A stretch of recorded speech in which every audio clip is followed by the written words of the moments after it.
الحمد لله رب العالمين والصلاة والسلام على سيد المرسلين وعلى آله وأصحابه أجمعين.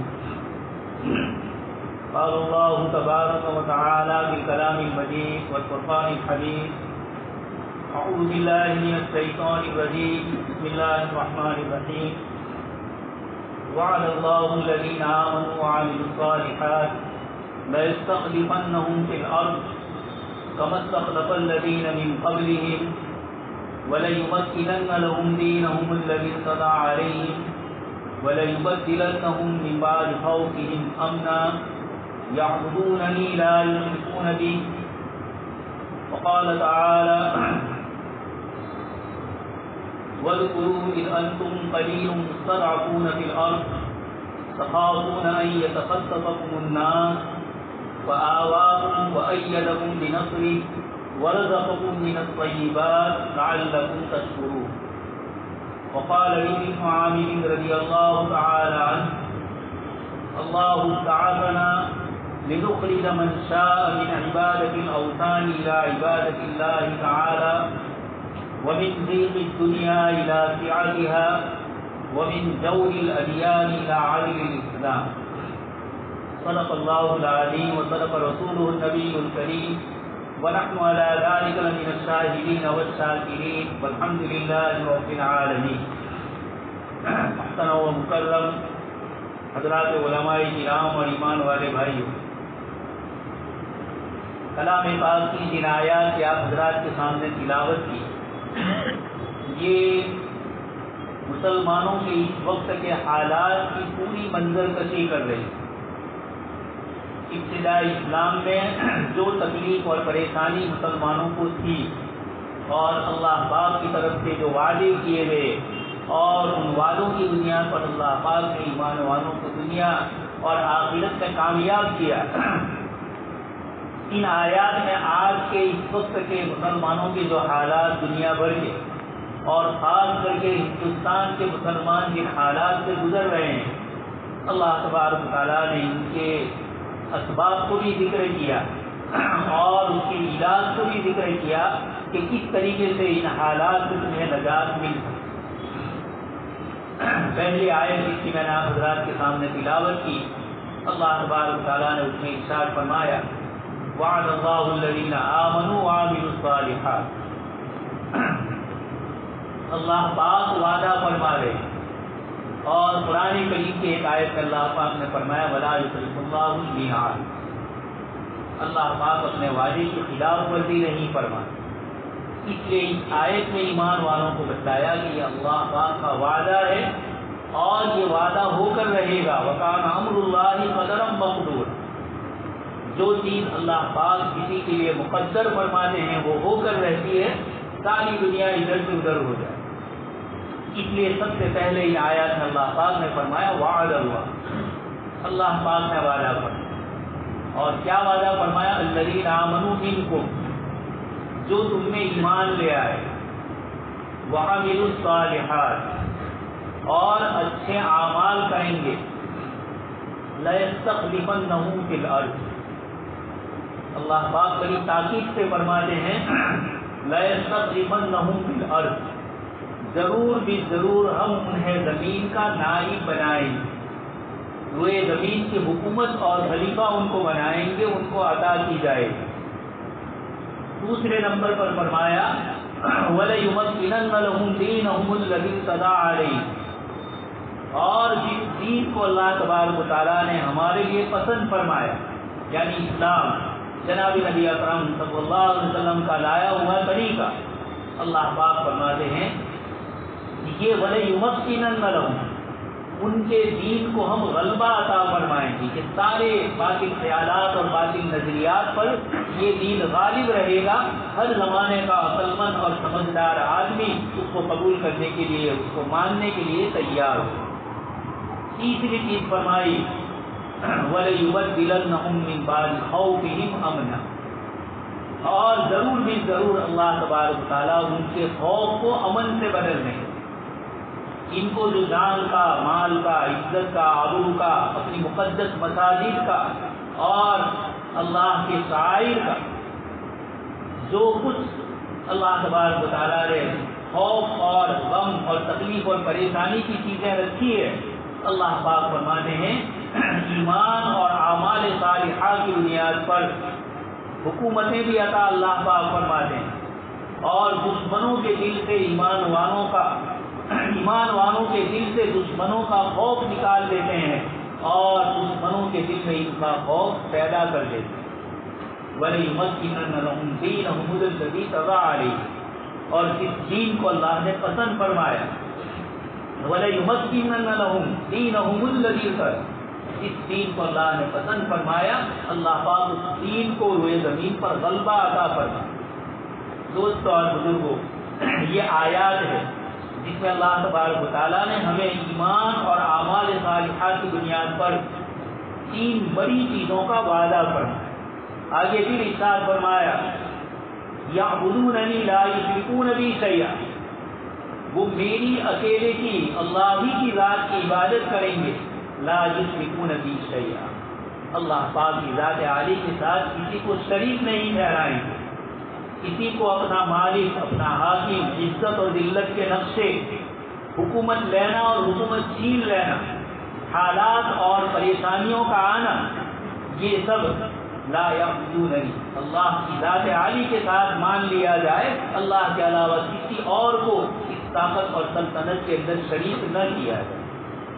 ومن کفر بعد ذلک فاولئک هم الخاسرون، اس کے بعد بھی جو انکار کرے گا، اللہ کے دین پر نہیں رہے گا، ایمان اور اعمال صالحہ کی بنیاد پر اپنے آپ کو نہیں رکھے گا، تو یہ لوگ خسارہ اٹھانے والے، صاف فرما دیا اللہ پاک نے کہ یہ لوگ خسارہ اٹھانے۔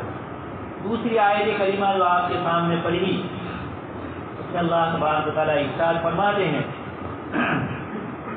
وَاذْكُرُوا إِذْ أَنْتُمْ قَلِيلٌ مُسْتَضْعَفُونَ فِي الْأَرْضِ، یہ آیت صحابہ کرام کو مکی زندگی میں جو پریشانیاں تھیں، جو حالات تھے، اس کی طرف اشارہ کرتے ہوئے اللہ پاک فرماتے ہیں وَاذْكُرُوا إِذْ أَنْتُمْ قَلِيلٌ، روئے زمین پر تم تھوڑے تھے، آپ صلی اللہ علیہ وسلم اور آپ کے سن صحابہ تھے، اللہ پاک فرماتے ہیں اللہ کی اس نعمت کو یاد کرو جب تم تھوڑے تھے، قلیل مستضعفون فی الارض، زمین میں تم کمزور سمجھے گئے تھے، اور دشمن اچانک تمہیں کس وقت اچک لے، اس کا تمہیں خوف اور خطرہ تھا، تخافون ان یتخطفکم الناس، لوگ اچک لیں تمہیں، ایسا ہوتا تھا جزیرۃ العرب میں اسلام سے پہلے۔ اللہ پاک نے خود فرمایا اولم نمکن لہم حرما آمنا یجبی الیہ ثمرات کل شیء، وہیں فرمایا وَيَتَخَطَّفُ النَّاسُ، لوگ اچک لیے جاتے ہیں۔ اللہ پاک ان آیات میں فرماتے ہیں کہ اگر تم نے اللہ کی نعمتوں کو یاد کر کے اللہ تبارک و تعالیٰ کی کہی ہوئی باتوں پر عمل کیا تو تم چاہے کم ہو، دشمنوں کا خوف تمہیں ہو، لیکن کیا ہوگا وَأَيَّدَكُمْ بِنَصْرِهِ، اپنی خصوصی مدد کے ساتھ اللہ پاک تمہاری تائید فرمائے۔ یہ قرآن کریم کی آیت میں اللہ پاک کا وعدہ ہے۔ اللہ پاک فرماتے ہیں اللہ پاک تمہیں مدد اور نصرت فرمائیں گے۔ وَرَزَقَكُم مِّنَ الطَّيِّبَاتِ، روزی روزگار کا مسئلہ اللہ پاک نے اپنے پاس رکھا ہے، اس لیے اس جگہ پر یہ بھی فرمایا کہ ایمان اور اعمال صالحہ کی بنیاد پر ایک طرف حکومتیں ملے گی، اللہ پاک کی طرف سے مال و دولت ملے گی، رزق پاکیزہ اور عمدہ ملے گا، یہ ساری باتیں اللہ تبارک تعالیٰ نے ان آیات میں ہمیں صاف فرمایا۔ یہی وہ وعدے ہیں جس کو نہ نبھانے کے اوپر بنی اسرائیل کے اوپر اللہ پاک کی طرف سے ذلتی اور مسکنت آئی۔ جو آیت اللہ پاک نے قرآن کریم میں فرمائی ان الذین اتخذوا العجل سینالهم غضب من ربهم وذلة فی الحیاۃ الدنیا، جن لوگوں نے حضرت موسیٰ علیہ السلام کی مخالفت کی اور بچھڑے کی پرستی شروع کر دی، موسیٰ علیہ السلام کو پہاڑ پر تشریف لے گئے، ادھر سامری نے ان کو ورگلایا اور یہ کہا کہ نعوذ باللہ موسیٰ علیہ السلام کا خدا تو یہ ہے، ایک بچڑے کو سونے کا بنایا تھا، اس میں کچھ مخصوص قسم کی آواز کی شکل اس نے بنائی تھی، اور لوگوں سے کہا کہ فنسی موسیٰ بھول گئے نعوذ باللہ اور یہی تمہارا رب۔ اس سزا، اس گناہ کے اوپر اللہ پاک فرماتے ہیں ان الذین اتخذوا العجل، جنہوں نے بکرے کی پرستش اور عبادت کی ہے اللہ کے علاوہ، سینالہم غضب من ربہم، ان کے رب کی طرف سے ان پر غضب آئے. دوستوں اور بزرگوں، وذلۃ فی الحیات الدنیا، اور ذلتیں دنیا میں آئے. تاریخ یہودیوں کی بڑی بڑی ہے، اللہ پاک کی طرف سے ادھر سے ادھر در بدر بکھرے رہے. یوروپ کا ایک ملک ان کو نکال رہا ہے، دوسرے ملک میں جا رہے، دوسرے ملک سے نکالا جا رہا ہے، تیسرے ملک میں جا رہے. گزشتہ 400 سال سے جب سے اسرائیل بنا اس سے پہلے تک پوری داستان ان کی ہمارے سامنے ہے. یوروپ میں کس طرح زندگی اور مسکنت سے ان کو رکھا ہے. یہ کیوں ہوا؟ اللہ پاک ہمارے شرک اور کفر اللہ پاک کو اتنا ناپسندیدہ ہے کہ اس کی بنیاد پر اس مخلوق کو اور اس امت کو جن کے دعوے کے نحن ابناء اللہ واحباء، ہم اللہ کی صحیح ہیں، لیکن اللہ پاک نے فرمایا ضربت علیہم الذلۃ والمسکنۃ، ان پر ذلت اور مسکنت ڈالی. دوستوں اور بزرگوں، یہ آیات قرآن کریم کی اور یہ واقعات ہمیں بتلاتے ہیں کہ عزت اور ذلت کب اور کس طریقے سے ملتی ہے. یہ قرآنی اصول اور ضابطے ہیں جس خداوند قدوس نے فرمایا مالک الملک تؤتی الملک من تشاء وتنزع الملک ممن تشاء وتعز من تشاء وتذل من تشاء. جس خدا کی یہ شان ہو کہ یہ پوری سلطنتوں کا مالک، کہاں کس کو کس وقت سلطنت کس سے چھین لی جائے اور کس کے ہاتھ میں لی جائے. ساری دنیا کے غیب کے خزانے ظاہری اور باطنی زمین کے اندر کے یہ سارے جس کے قبضے میں اور ساری خیر اور بلائی اس کے قبضے میں. وہ خداوند قدوس ہمیں یہ وعدے فرما رہے ہیں اور یہ وعید فرما رہے ہیں ایمان اور اعمال صالحہ کی بنیاد پر کامیابیاں ملیں گی اور شرک اور کفر کی بنیاد پر اللہ پاک کی طرف سے زندگی اور مسکنت آئے. یہ آیتیں ہیں.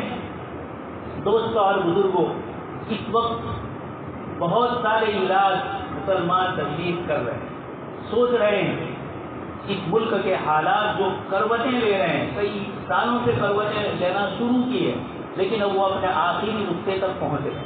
ایسے موقع پر ایک سیکولر ملک میں رہتے ہوئے اگر ہم پر کوئی حالات آتے ہیں تو ملک کے قانون اور ملک کے اصول اور ضابطے اور جمہوریت کے لوک شاہی کے جو اصول اور ضابطے ہیں جس میں اپنی آواز کو بلند کرنے کے لیے آپ کو حکومت وقت تک پہنچنا ہوگا.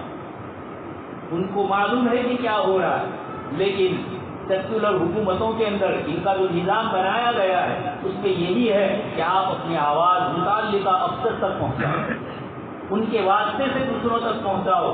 یہ ساری چیزیں شریعت مطہرہ نے اس ملک میں ہمیں اس کی اجازت دی ہے.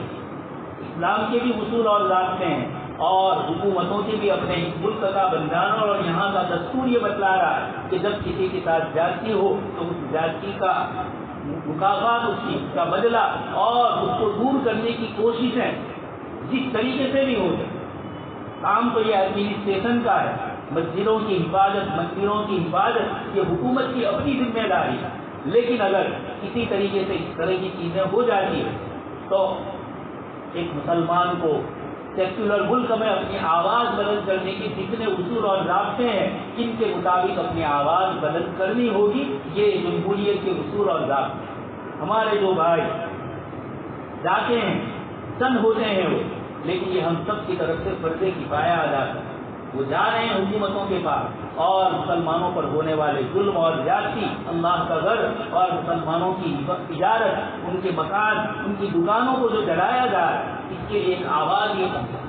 یہ جمہوریت میں اپنی جگہ پر. لیکن دوستوں اور بزرگ، یہ واقعات کے ساتھ حقائق کی طرف امت جب تک نہیں جائے گی، ہم اپنے آپ کو سمجھے کہ ہم کون ہیں، جب تک ہمیں اپنی معرفت نہیں ہوتی کہ ہمیں اللہ پاک نے کس لیے پیدا کیا. حضرت مولانا منظور نعمانی رحمۃ اللہ علیہ نے ابو جہل کے زبان سے ایک بات نقل پر، یہ آپ صلی اللہ علیہ وسلم کی امت اللہ پاک نے اخرجت للناس جس کو فرمایا، یہ امت جو لوگوں کی بھلائی کے لیے نکالی گئی، یہ اپنی بھلائی بعد میں دیکھتی ہے. خیر امۃ اخرجت للناس تأمرون بالمعروف وتنہون عن المنکر. خود اچھی چیزوں پر عمل کریں گے اور دوسروں کو اچھی چیزوں کی ترغیب دیں گے. خود بری چیزوں سے روکیں گے اور دوسروں کو بری چیزوں سے روکیں گے. یہ اللہ پاک نے اس امت کے لیے سب سے بڑی خصوصیت بتائی۔ دوست اور بزرگ، صحابہ کرام میں سے چند کا حال قرآن کریم نے ذکر فرمایا، وہی حال وہ تو غزوہ تبوک سے پیچھے رہ گئے تھے، اور پھر اس کے بعد ان کے ساتھ جناب نبی اکرم صلی اللہ علیہ وسلم کا معاملہ پیش آیا۔ قرآن کریم نے اس منظر کو ذکر کیا، حتی اذا ضاقت علیہم الارض بما رحبت وضاقت علیہم انفسہم وظنوا ان لا ملجأ من اللہ الا الیہ ثم تاب علیہم لیتوبوا ان اللہ هو التواب الرحیم۔ یہ صحابہ کرام جو غزوہ تبوک سے کسی وجہ سے رہ گئے، ان کا عذر آپ صلی اللہ علیہ وسلم نے قبول نہیں فرمایا، اور اللہ پاک کی طرف سے ان کا امتحان لیا۔ اس امتحان میں ان پر جو حالت گزری، یہ تو ان کی باطنی حالت ہے، اس میں جو ذکر کیا گیا، اللہ پاک نے ان آیات میں ہمیں اشارہ کیا۔ صحاب کی طرف جو مار لگ رہی ہے حکومت کی طرف سے، ان کے عہدیداروں کی طرف، ان کی وہ جماعتیں جو فاشسٹ نظام میں اپنے الفاظ کے ذریعے مسلمانوں کو ستانے کی بات کر رہی، یہ سب کچھ جو ہو رہا ہے، قرآن کریم نے ان صحابہ کرام کے متعلق فرمایا، حتی اذا ضاقت علیہم الارض بما رحبت، زمین باوجود کشادہ ہونے کے ان کے اوپر تنگ ہو گئی۔ یہی حال اس وقت ہندوستان کے مسلمانوں کا ہے۔ آگے اللہ پاک فرماتے ہیں، لیکن وہ کیفیت جو صحابہ کو حاصل ہوئی، جب یہ کیفیت آ جائے گی تو اللہ پاک کی مددیں آئے گی۔ آگے اللہ پاک فرماتے ہیں، وَظَنُّوا أَلَّا مَلْجَأَ مِنَ اللَّهِ إِلَّا إِلَيْهِ۔ ان صحابہ کرام نے یہ سمجھ لیا کہ یہ جو زمین تنگ ہو گئی، اللہ کے رسول ہم سے بات چیت نہیں کر رہے ہیں، صحابہ کرام کو ہم سے بات چیت نہیں کر رہے ہیں، یہ پورا مدینہ کا ماحول جو گھٹا ہوا ان کے لیے تھا، ان کے دل میں یہ بات یقینی بیٹھ گئی، وَظَنُّوا أَلَّا مَلْجَأَ مِنَ اللَّهِ إِلَّا إِلَيْهِ، کہ یہ کوئی پناہ گاہ نہیں ہے، صرف ایک پناہ گاہ ہے اللہ کا۔ ہمیں بھی اللہ پاک ان حالات میں یہ بتلا رہے ہیں کہ تم اپنے اعتبار سے ان حالات کی درستگی کے دنیاوی اسباب سوچتے رہو، لیکن ہماری طرف سے کچھ اصول اور ضابطے آخرت کے اعتبار۔ یہی صحابی حضرت کعب بن مالک رضی اللہ تعالیٰ، جس وقت آپ صلی اللہ علیہ وسلم نے ان سے بات چیت بند کی، قریب کا ایک عیسائی بادشاہ کا غسان تھا، اس سے ایک خط لکھا حضرت کعب رضی اللہ تعالیٰ عنہ کے نام، اور اس میں لکھا کہ اگر آپ کے سردار اور آپ کے نبی آپ کے ساتھ اچھا سلوک نہیں کر رہے ہیں، آپ ہمارے پاس آ جائیے، ہم آپ کا احترام اور احترام۔ دوستو، یہ سیرت النبی ربیع الاول کا یہ 29ویں تاریخ ہے، آج مہینہ ختم ہو رہا ہے۔ سوچئے اللہ کے رسول صلی اللہ علیہ وسلم کی سیرت میں کیا نظر آتا ہے، صحابہ کرام کی زندگیوں میں کیا نظر آتا ہے۔ حضرت کعب فرماتے ہیں کہ میں بازار میں چل رہا تھا، ایک شخص اجنبی میرے پاس آیا اور اس نے کہا کہ یہ غسان کے بادشاہ کی طرف سے آپ کو خط، آپ نے اس کو پڑھا، اس نے جو باتیں لکھی تھی کہ آپ چلے آئیے ہمارے پاس، یہ ہمیں اور آپ کو آج کے ان حالات میں بتلا رہے کہ کبھی اس طرح کی لالچیں مسلمانوں کے پاس آئے گی، لیکن کون سا عمل کرنا ہے۔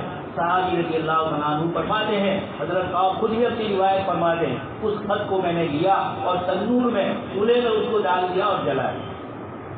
اس لیے دشمن طاقتیں یا مخالفین کبھی اس طرح کی لالچیں دے کر بھی ایمان والے کے ایمان کو خریدنا چاہتے۔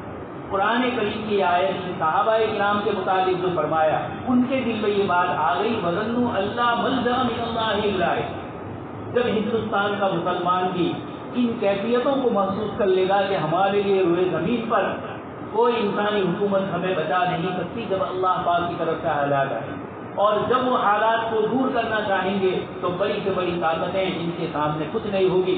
کتنے بڑے ابرہا کے لشکر کو ابابیل کے ذریعے جس خداوند نے قدوس میں ہلاک کیا، بڑے سے بڑے دشمن نمرود کو اور فرعون نے اپنا حکم الاعلیٰ کے دعوے کیے، چھوٹی سی بیماریوں میں ایسا ڈال دیا کہ پھر اس کے بعد ان کا حشر کیا، کسی کو پانی میں وَمِنْهُمْ مَنْ أَخَذَتْهُ السَّيْحَةُ وَمِنْهُمْ مَنْ خَسَفْنَا بِهِ الْأَرْضَ وَمِنْهُمْ مَنْ أَغْرَقْنَا وَمَا كَانَ اللَّهُ لِيَظْلِمَهُمْ وَلَكِنْ كَانُوا أَنفُسَهُم يَظْلِمُونَ۔ اللہ پاک نے یہ حالات بتلائے، اس لیے ان آیات میں، اور یہ ہندوستان کے حالات، ایک زمانے میں حکومت تھی، پھر انگریز آئے اور آنے کے بعد سیکولر حکومت میں ملک تقسیم ہوا، اور تقسیم ہو کر ایک بہت بڑی جماعت اس طرف چلی۔ اب یہ جو حالات ہمارے سامنے آئے، یہ حالات بتلاتے ہیں کہ ایمان والوں تھوڑی تھوڑی مدت کے بعد یہ حالات آتے ہیں. ایک تو دنیاوی اعتبار سے اس کو سوچنا ہے, دنیا میں رہ رہے ہیں, جمہوری نظام میں ہے, اپنی آواز کو بلند کرنا ہوگا, اپنے پریس اور اپنی میڈیا کے ذریعے اپنی باتوں کو پہنچانا ہوگا. شریعت مطہرہ اس کو روک نہیں رہی ہے. لا یحب اللہ الجہر بالسوء الا من ظلم.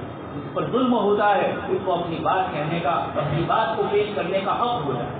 یہ اپنی جگہ پر.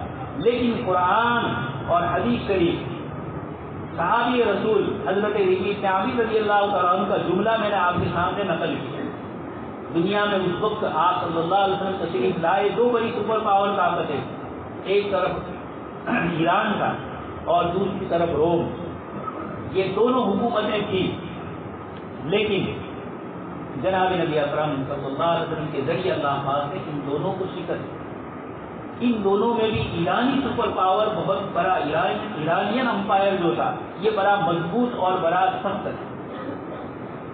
اللہ پاک نے ان کا جو سپہ سالار لشکر کا جنرل رستم, جب مسلمانوں کے ساتھ مقابلہ آرائیاں ہوئی, اس نے دیکھا کہ کئی میدان جنگ کے اندر ہم ہار چکے. بڑا تجربہ کار تھا, سمجھ چکا تھا کہ یہ لشکر عددن و عدتن تعداد کے اعتبار سے بھی کم نہیں ہے, ہتھیار کے اعتبار سے بھی کم نہیں. لیکن کون سے حالات ہے کہ صحابہ کرام کے سامنے وہ شکست تھا. یہ بے چین تھا, پریشان تھا, اس کو سبق سمجھ میں نہیں آ رہا ہے. جیسے آج بھی دنیا کی سپر پاوروں کو آج تک سمجھ میں نہیں آ رہا ہے کہ کئی سے سپر پاور طاقت کو چند نہتوں نے ایمان اور اعمال صالحہ سے لیس لوگوں نے کس طریقے سے ان کو شکست دی. یہ واقعات دوستوں اور بزرگوں, صحابہ کے, تابعین کے, قرآن کے, حدیث کے پرانے جو واقعات ہیں یہ تو قرآن نے ہمارے سامنے نقل کیے. لیکن اگر ہمارا ایمان اتنا کمزور ہے کہ وہ ماضی کے واقعات تھے یہ کہہ کر ہم گزر جائے, تو ہماری آنکھوں کے سامنے چند مہینوں پہلے اللہ تبارک و تعالیٰ نے ایک اور منظر پیش کر کے بتایا. کم من فئۃ قلیلۃ غلبت فئۃ کثیرۃ بإذن اللہ. چھوٹی سی جماعت کس طریقے سے مقابلہ کرتی. خیر, تو رستم نے حضرت سعد بن ابی وقاص رضی اللہ عنہ جو لشکر کے امیر تھے, رستم نے ان کے پاس پیغام پہنچایا کہ آپ اپنے آدمی کو بھیجیے, ہم مشورے کریں. تاریخ میں لکھا ہوا ہے کہ رستم لڑنا نہیں چاہتا تھا. وہ سمجھ چکا تھا کہ یہ ایسی قوم سے پالا پڑا ہے باللیل رہبان وبالنہار فرسان, جو رات کو اللہ اللہ کرتے ہوئے ایسی مجبور ہوتی ہے کہ ایسا لگتا ہے کہ 24 گھنٹے عبادت کے علاوہ کوئی کام نہیں. اور جب دن کو دیکھتے ہیں بالنہار فرسان, دن میں گھوڑے پر سوار ہوتے ہیں, ایسا لگتا ہے کہ یہ کبھی کسی اور چیز میں مجبوری نہیں ہوتی. وہ سمجھ چکا تھا کہ یہ کوئی عجیب مخلوق ہے, یعنی عجیب صفات والی مخلوق ہے. وہ کون سی صفات تھی؟ وہی قرآن کریم کی آیت میں اللہ پاک نے بشارت دی کہ جب تم ایمان اور اعمال صالحہ پر لگ جاؤ گے. دوستوں اور بزرگوں, بہت افسوس کی بات ہے کہ اعمال صالحہ تو بات کی چیز ہے, اب تک ہم ایمان کو نہیں سمجھ پائے. اللہ پاک کو کفر اور شرک کتنا ناپسندیدہ ہے. وہ آپ کے سامنے میں نے کہا یہود کو ذلتی کیوں ہوئی, نبی کی امت تھی, لیکن ان الذین اتخذوا العجل, اللہ پاک خود اس کی وجہ بتلاتے ہیں. جب انہوں نے اللہ کو چھوڑ کر ایک بچڑے کو اللہ کی جگہ معبود بنا دیا, فینالہم غضب من ربہم, اس لیے اس امت کو سب سے پہلے اپنے ایمان کی اصلاح کریں. اللہ پاک کی ذات عالی کو مالک بھی سمجھنا ہے, حاکم بھی سمجھنا ہے, نفع نقصان کا مالک اسی کو سمجھنا ہے. اس کی ذات میں اکیلا, اس طرح اس کی صفات میں بھی وہ اکیلا. جو یہ زندگی وہی دے سکتا ہے اور کوئی زندگی نہیں دے سکتا. یمید وہی موت دے سکتا ہے اور کوئی موت نہیں دے سکتا. جب تک ایمان والوں کے دل میں یہ عقیدہ صحابہ کرام والا راسخ نہیں ہوگا اور اس کے مقابلے کے اندر غیروں کے آگے پر جھکانے والے ہم بنیں گے, تو اللہ پاک نے فرمایا سینالہم غضب من ربہم, اللہ پاک کا غضب ضرور آئے گا. یہود پر آیا, باوجود اپنے آپ کو احبا کہنے والے, صحیح سے کہنے والے. معلوم یہ ہوا دوسری ایک آیت میں بھی قرآن کریم میں اللہ پاک نے فرمایا کہ کسی نبی کی امت ہونے کی بنیاد کے اوپر کوئی اپنی ذات پر فخر نہ کرے جب تک اس نبی کی طریقے کے اوپر وہ نہیں کرے گی, جب تک اس نبی کی سنتوں پر عمل نہیں کرے گی, وہاں تک صرف ظاہری فخر اور دعوے کرنے سے کچھ نہیں ہوگا. یہودی دعویٰ کرتے رہے, اللہ پاک نے اعلان فرمایا سینالہم غضب من ربہم. یہ کہنے لگے ایام معدودات, چند دن جو بچڑے کی عبادت کی ہے اتنے دن کی توبہ قبول ہو جائے گی, گناہ کی سزا مل جائے گی اور پھر ہمیشہ کی جنت میں ہم جائیں. اللہ پاک نے صاف قرآن کریم کے مختلف پاروں میں انکار کیا. تو دوستوں اور بزرگ، ان آیات کے ذریعے ہمیں صحابی رضی اللہ تعالیٰ عنہ رستم کے دربار میں جو جملے کہہ رہے ہیں، یہ جب تک اس کو ہم نہیں سمجھیں گے اور اس کے مطابق نہیں رہیں گے، یہ حالات اس لیے آئے ہیں کہ ہم سنبھل جائیں. اللہ پاک کی تقویم کے جو امور ہے، اوپر سے جو فیصلے ہوتے ہیں، قرآن کریم میں حضرت موسیٰ علیہ السلام اور حضرت خضر کے واقعے کو ذکر کر کے بتلایا کہ کسی واقعے کا ظاہر کچھ ہوتا ہے اور اس کے پیچھے جو حکمت ہوتی ہے وہ اللہ پاک کی جانتا ہے. اس لیے کبھی کبھار مسائل پریشانیاں آتی اس لیے ہے. اقبال نے ایک شعر کہا ہے، اس میں یہی کہتے ہیں کہ تجھے آزمانے ہی کے لیے اللہ پاک کی طرف سے کسی کو کھڑا کیا جاتا ہے اور تمہارے ایمان کو تتولا جاتا ہے. فتنہ کا لفظ عربی زبان کا لفظ، لیکن ہمارے یہاں گجراتی اردو میں کوئی طوفان کرے، فساد مچائے، اس کے لیے فتنہ کا لفظ ہے. عربی زبان میں اس کے لیے بھی آیا ہے، والفتنۃ اکبر من القتل. لیکن عام متن قرآن نے جہاں فتنہ کا لفظ ذکر کیا، وہاں مفسرین اس کی تفسیر کرتے ہیں کہ فتنہ عربی زبان کا لفظ ہے سونے کو آگ کے اوپر تپانا، تاکہ سونے کا اصلی جو سونا ہے وہ الگ رہے اور جو بگڑا ہوا ہے سونے میں دوسری چیز کی ملاوٹ ہے، یہ ملاوٹ الگ ہو جائے. اللہ پاک نے غزوہ احد میں صحابہ کرام کا جو امتحان لیا، 70 شہید ہوئے. چوتھے بارے میں عجیب عجیب اس کی حکمتیں اللہ پاک نے ذکر فرمائی. اسی میں یہ بھی فرمایا وَلِيُبَيِّنَ اللَّهُ الْخَبِيثَ مِنَ الطَّيِّبِ. اللہ پاک اچھوں کو اور بروں کا فرق بتلانا چاہتا. اس لیے جب تک ہم سب سے پہلے ایمانیات پر نہیں ہیں. دوسرے نمبر پر جو چیز ہے، یہ امت اپنی شادی بیاہ، اپنے فنکشنوں میں فضول خرچی اور اسراف جب تک کرتی رہے گی. دوست اور بزرگوں، مدینہ منورہ میں اللہ کے نبی صلی اللہ علیہ وسلم کے صحابی شادی کر کے آپ کی مجلس میں آتے ہیں، آپ ان کے کپڑے سے محسوس کر لیتے ہیں تو آپ نے فرمایا تم نے شادی کی کہا کی ہے. حضرت عبد الرحمن بن عوف رضی اللہ عنہ، آپ نے فرمایا اولم ولو بشاد، ولیمہ کی. حضور نے یہ نہیں کہا کہ تمہاری شادی ہوئی تم نے ہمیں نہیں بلایا. آج کل جو رونے روئے جاتے ہیں، وہاں اللہ کے نبی صلی اللہ علیہ وسلم حکم دے. آج ہم اپنی آنکھوں سے دیکھیں کہ مسلمانوں میں غربت کا پیمانہ کہاں ہے. سرکاری ملازمتیں نہیں مل رہی، تجارت اور کاروبار میں بھی کتنے پاپڑ بیلنے پڑتے ہیں، کتنے حالات اور ناخوشگواریاں برداشت کرنی پڑتی ہے، اس کے بعد کچھ ملتا ہے. ایسی امت جس کے مستقبل کا کوئی ظاہری اسباب کے درجے کے اندر کوئی ایسا سبب نہیں نظر آ رہا ہے جس سے وہ دنیاوی ترقی ہے، اور وہ امت اپنی شادیوں کے اندر، اپنے فنکشنوں کے اندر اور نہ معلوم اپنی پارٹیوں کے اندر لاکھوں اور کروڑوں روپے خرچ کرے گی. تو قرآن کریم نے جو خرچ کرنے کی فضیلتیں بتلائی ہے، اللہ کی راہ میں خرچ کریں. یہ کیوں ہے؟ اللہ پاک نے کیوں فرما دیا انتم الفقراء، تم فقیر ہو اور اللہ پاک کی ذات عالی ہی مالدار، وہی غنی ہے. یا ایھا الناس انتم الفقراء الی اللہ واللہ هو الغنی. اللہ پاک کی ذات بے نیاز ہے. اس لیے مسلمانوں کو ان حالات میں یہ روپیہ اور پیسے کہاں خرچ کرنے چاہیے. کتنے قیمتی کام ہے، نوجوان ہے، کالج کر رہا ہے اور بیچارے کے پاس فیس ادا کرنے کے پیسے. کتنے غریب ہیں جن کے گھر شام کو چولہا نہیں جلنے والا، کتنی بیوائیں. یہ ساری وہ رحمتیں لانے والی چیز. ہم یہ سمجھ رہے ہیں کہ دنیاوی ٹیکنالوجی جس کے پاس ہوگی، اسباب جس کے پاس ہوں گے، وہی غالب آئے گا. اللہ پاک نے قرآن کریم میں بتلایا کہ اچھے اخلاق یہ بھی اپنا پاور رکھتے ہیں، ایمان کا بھی اپنا پاور ہے، اعمال صالحہ کا اپنا پاور ہے. کسی غریب اور مسکین کو کچھ دے کر آپ جو خوش ہوں گے، اس کا جو مزہ آتا ہے وہ بیجا شراب کرنے سے وہ مزہ اس میں نہیں آتا. اس لیے یہ بھی امت کے لیے ضروری ہے، اپنا روپیہ اور پیسہ، اپنا سرمایہ اس کو ضائع نہ کرے. اس کے لیے قوم کی ہمدردی اور قوم کے ساتھ محبت کی بنیاد پر ایسی جگہوں پر خرچ کرے جہاں قوم دنیاوی اعتبار سے بھی ترقی کرے اور اخروی اعتبار سے بھی وہ مالدار ہوگا تو زکات دے گا، اللہ کا فریضہ وہ ادا کرے. اس لیے اپنے مال کو صحیح جگہ پر ہم استعمال کریں اور ایمانیات کی چیزوں پر عمل کریں. اللہ پاک کے یہ وعدے ہیں، اللہ پاک کے ان وعدوں پر اللہ تبارک و تعالیٰ فیصلے فرماتے ہیں. کہیں سنی باتوں پر اللہ تبارک و تعالیٰ مجھے بھی اور آپ کو سب کو عمل کرنے کی توفیق نصیب فرمائیں. آمین وآخر دعوانا.